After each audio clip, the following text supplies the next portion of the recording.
अस्सलाम वालेकुम जी। आ एक भाई का कमेंट है कि जलालपुर पीर वाले दे विच 15 दिन तो डैम यानी कि डैम बन गया, इन्ना पानी है। तो मैं उस जमात को सलूट पेश करदा वां। अहले हदीस जमात, मरकजी जमीयत अहले हदीस, पाकिस्तान मरकजी मुस्लिम लीग, वो दोवें जमातां अहले हदीसां दियां ते अलहमदुलिल्लाह दोवें जमातां इंतहाई काम कर रही हैं।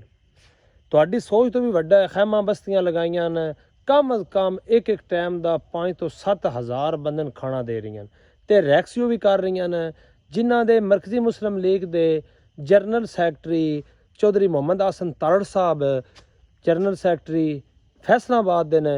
माशाअल्लाह दिन रात, हकीकत गल है, दिन रात उस बंदे की है। दिन रात वो बंदा काम कर रहा है, अल्लाह के दीन वास्ते कर रहा है। दिन रात अगर मैं वो बंदा वेख्या है, दिन रात कश्ती ते वे, दिन रात लोगों खाना दे रहा है, पहुँचा रहा है। मरकजी मुस्लिम लीग की तरफों जनरल सैकटरी चौधरी मुहम्मद हसन साहब, तुहाडा बहुत शुक्रिया है, जिन्ना माशाअल्लाह इन्ना काम कर रहे हैं अल्लाह के दीन वास्ते, अल्लाह की रजा वास्ते। ठीक है, माशाअल्लाह। अल्लाह पाक जड़ा ना तुहान बेटा देवे, मेरी ये दिली ख्वाहिश है। अल्लाह सोना तुहाना औलाद देवे।